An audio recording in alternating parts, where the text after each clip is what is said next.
Hello everyone, this is Mahesh Soni, director Mahindra law institute. लेकर आऊँ आपके लिए एक नई वीडियो जो डील करेगी ऑफर के टॉपिक के साथ, जो कि आपका डील किया गया section 2 clause A of the Indian contract act 1872 के अंदर।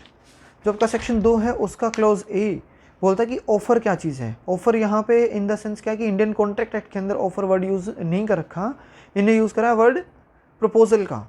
तो ऑफ़र और प्रपोजल में क्या कोई फ़र्क है? अगर देखा जाए तो बेसिकली यहाँ पे कोई डिफरेंस नहीं होता है, one and the same thing दोनों माने जाते हैं कि यही चीज़ आपका ऑफ़र है, यही चीज़ आपकी प्रपोजल है।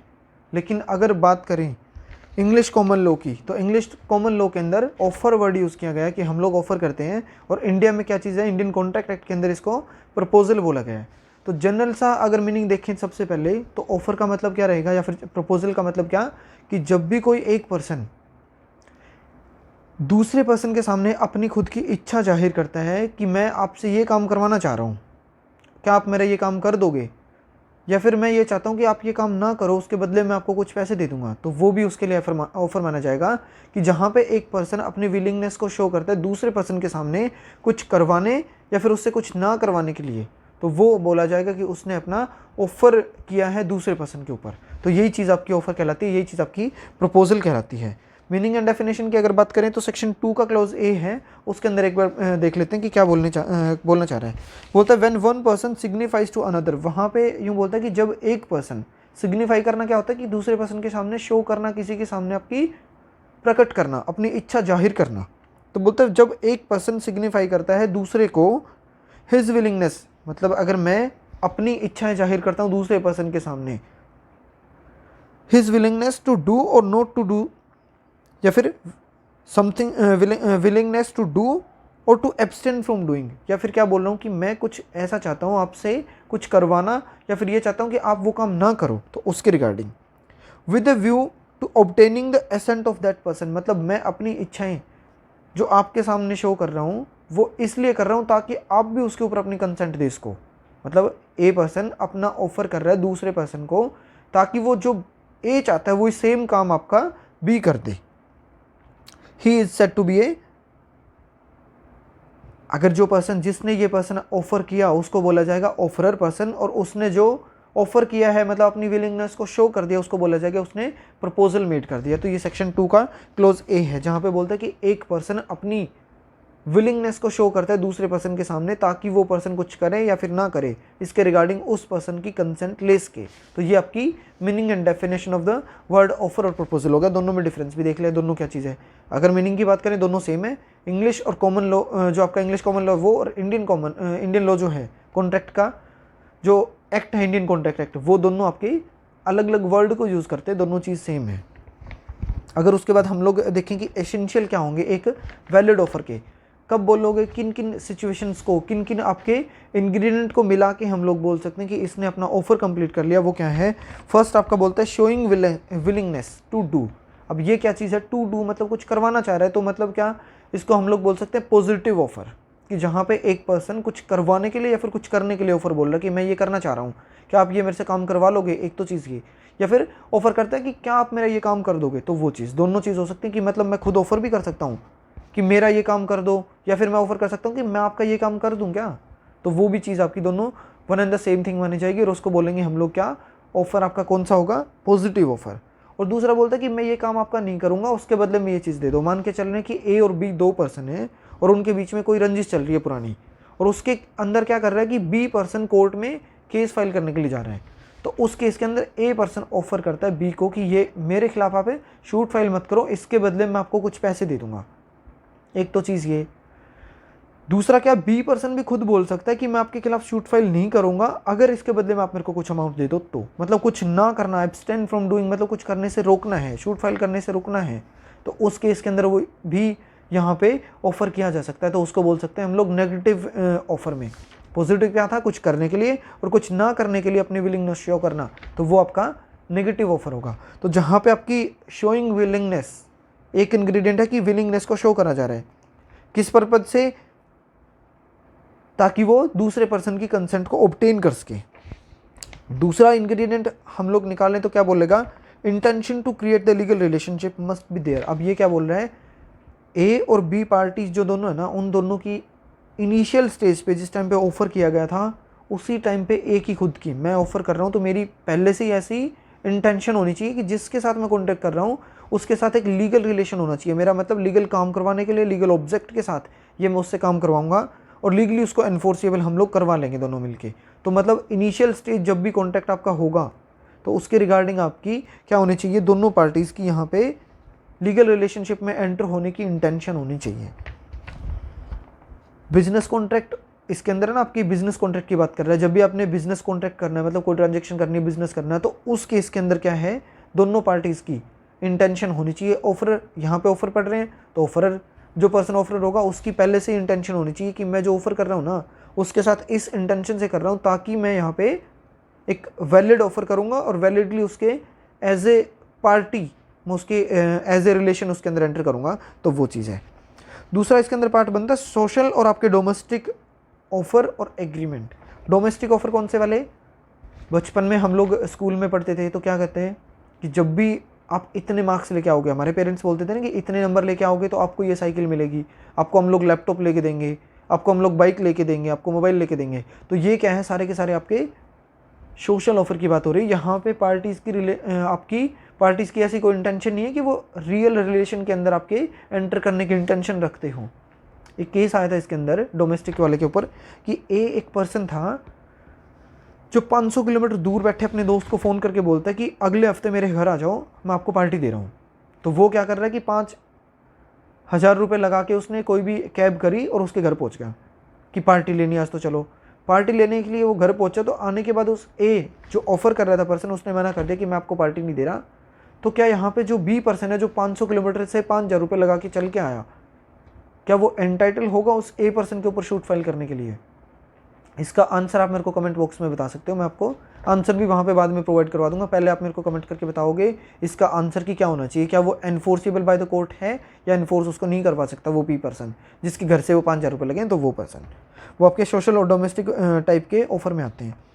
तीसरा बोलते हैं तो offer must be certain and not ambiguous. यहाँ पे section 29 of the Indian contract act बोलता है कि जब भी ऑफर करा जाएगा उसके अंदर तो एग्रीमेंट की बात हो रही है कि जो प्रॉपर एग्रीमेंट होगा वो आपका एम्बिग्यूटी रखने वाला नहीं होना चाहिए, मतलब क्लियर होना चाहिए। जो भी उसकी terms and condition of the agreement है वो आपकी कंप्लीट और अनएम्बिगुएट, मतलब आपकी क्लियर होनी चाहिए, सर्टेन होनी चाहिए।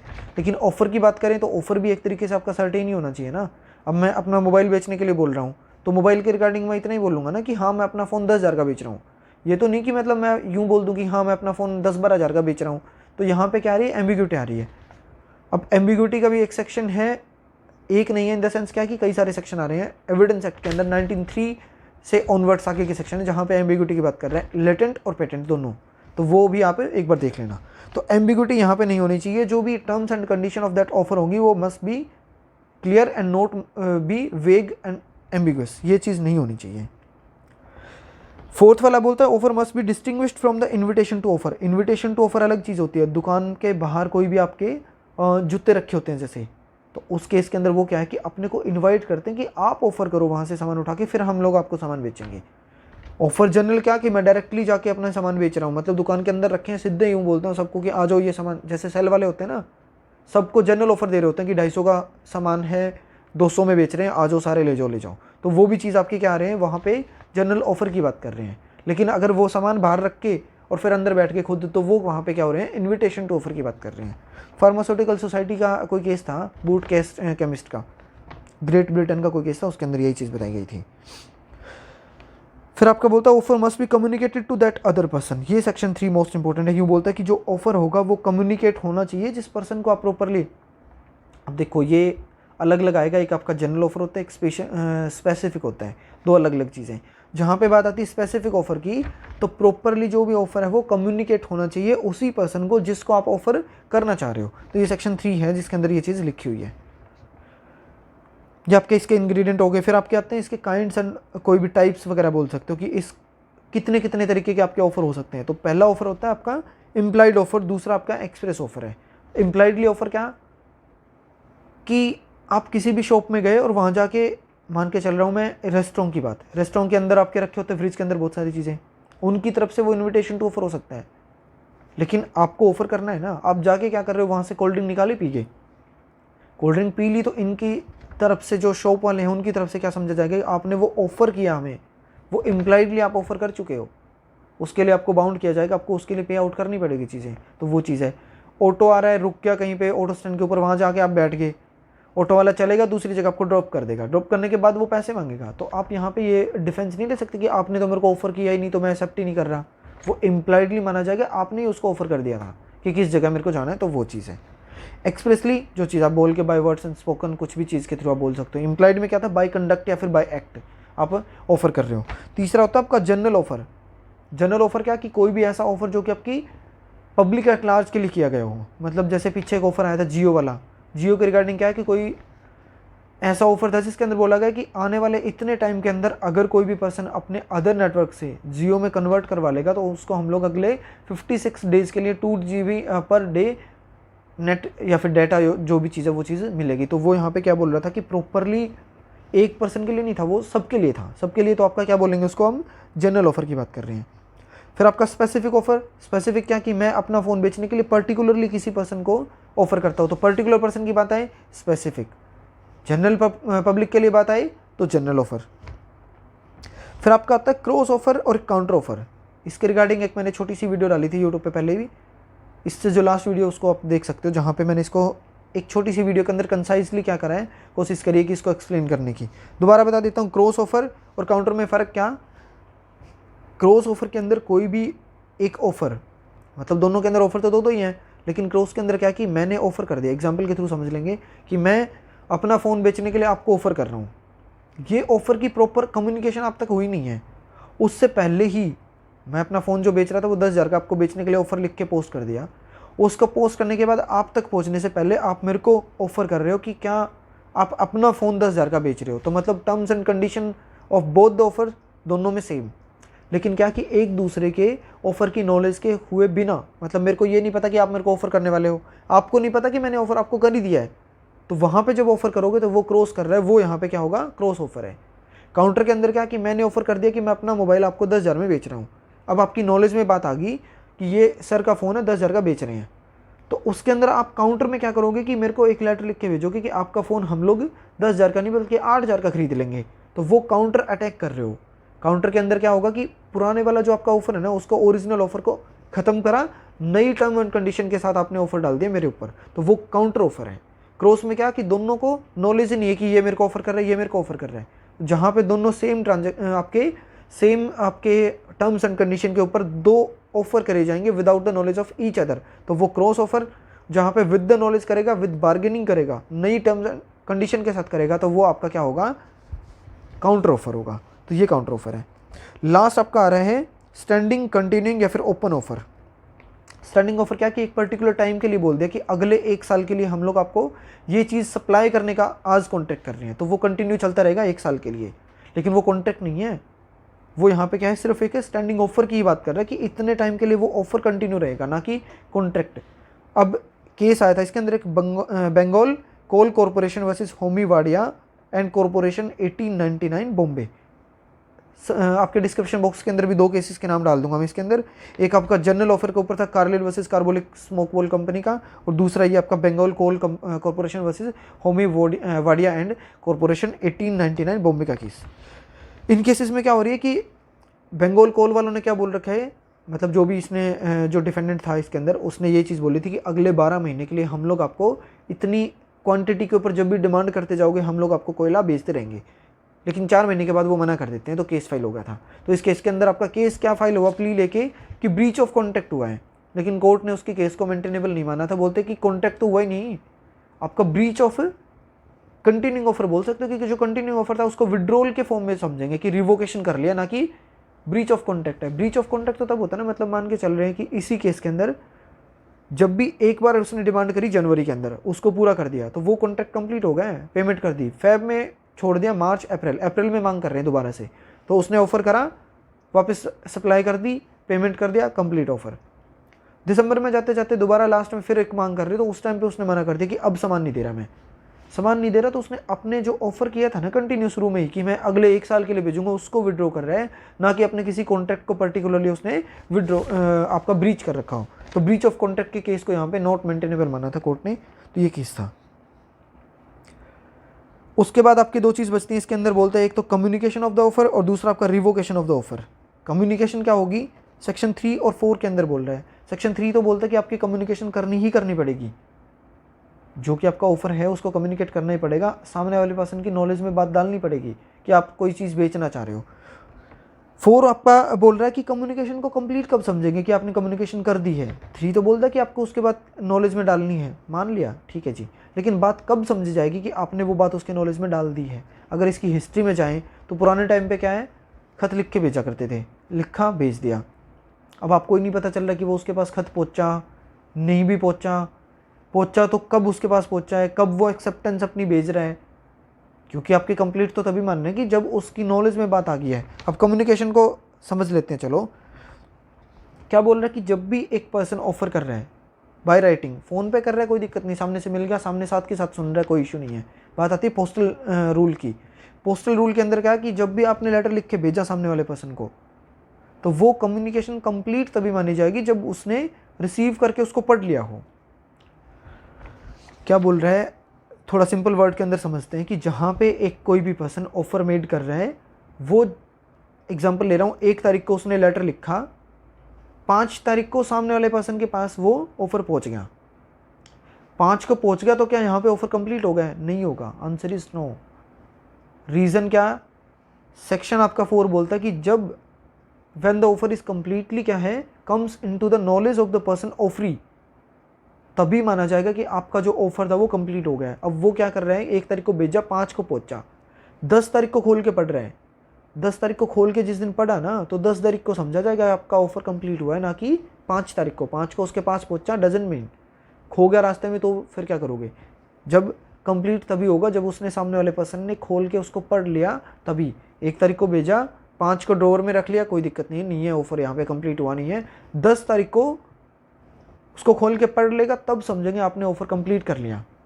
ये होगी कम्युनिकेशन को कंप्लीट करने की बात। अब है रिवोकेशन, कि वो रिवोकेशन कब तक कर सकता है। अब यूँ बोलते हैं कि जब 1 तारीख को लेटर भेजा था, 5 को पहुँचा, 10 तारीख को खोल के पढ़ा, 10 तारीख को खोल के पढ़ने के बाद वो रिवोक नहीं कर पाएगा। सीधी सी बात है कि रिवोकेशन आपकी कब तक पॉसिबल हो सकती है, कि जहाँ पे आपके कोई भी पर्सन ऑफर, जो पर्सन ऑफर कर रहा है उसके कंप्लीट होने के पहले पहले आप उसको रिवोक कर सकते हो। जब उसकी नॉलेज में आ गई तो वो एक्सेप्टेंस कर लेगा। एक्सेप्टेंस के भेजे जाने के पहले पहले अपने ऑफर को रिवोक करा जा सकता है। एक बार सेक्शन 5 पढ़ रहा हूँ, निकाल लो पेरेक में। Revocation of the proposal, A proposal may be revoked at any time before the communication of its acceptance. अब ये क्या बोलने की कोशिश कर रहा है कि जहाँ पर ऑफरी पर्सन जो एक्सेप्ट करने वाला था ना, अपने उसने क्या किया, लेटर लिखा एक्सेप्टेंस का और लेटर बॉक्स के अंदर डालने वाला था, तभी डाकिया उसके पास आके बोलते कि एक और लेटर आपके नाम पे आ रखा है जी, इसको एक बार पढ़ के देख लो। तो उसने क्या किया कि लेटर बॉक्स के अंदर वो लेटर डाला ही नहीं है, अपने जेब में रखा, खोल के पढ़ लिया। खोल के पढ़ा तो उसके अंदर क्या लिखा हुआ था कि मैंने जो 1 तारीख को आपको कोई लेटर भेजा था जो कि आपके पास 5 को पहुंचा था, तो वो जो ऑफर है वो मैं अब विड्रॉ कर रहा हूँ, तो वहाँ पे उसको एंटाइटल माना जाएगा, वो अपने ऑफर को विड्रॉ कर सकता है। लेकिन जब भी एक्सेप्टर पर्सन है जिसने वो लेटर लिखा था एक्सेप्टेंस का, उसने लेटर बॉक्स के अंदर डाल दिया, उसके बाद ऑफरर पर्सन का राइट नहीं होगा कि अपने ऑफर को वो विड्रॉ कर सके। तो ये सिचुएशन यहाँ पे क्रिएट करी गई है। तो बोलते हैं कि जब भी आपको कम्युनिकेशन कंप्लीट, कब, जिस टाइम पे उसके नॉलेज में बात आ गई है, तभी से मान लेंगे कि आपने ऑफर की कम्युनिकेशन कंप्लीट कर दी। अब रिवोक कब तक कर सकते हैं, जब तक लेटर ऑफ एक्सेप्टेंस उस एक्सेप्टर पर्सन की पावर से आउट नहीं हो जाता, उसकी पावर से बाहर नहीं हो जाता, तब तक। मतलब लेटर बॉक्स के अंदर डाल दिया तो वो कुछ कर ही नहीं सकता उसके अंदर एडिटिंग, तो वो वहाँ पे ऑफरर जो पर्सन होगा वो बाउंड होगा। जब भी उसने लेटर बॉक्स के अंदर लेटर डाल दिया, तब ऑफरर पर्सन यहाँ पे बाउंड हो जाएगा कि आप अब विड्रॉ नहीं कर सकते। तो वो सेक्शन 5 के अंदर आपकी रिवोकेशन की बात कर रहे हैं। रिवोकेशन कैसे करी जाएगी वो सेक्शन 6 के अंदर बता रहा है कि या तो आप नोटिस भेज दोगे, फ़ोन कर दिया पीछे पीछे कि हाँ मैं अपना ऑफर आपको किया था वो रिवोक कर रहा हूँ, या फिर एक पर्टिकुलर टाइम बता दिया था कि इतने दिन के अंदर आप एक्सेप्ट नहीं करोगे तो मैं समझ लूँगा कि ये ऑफर आपका अपने आप ऑटोमेटिकली आपका क्या होगा, विड्रॉ मान लेंगे।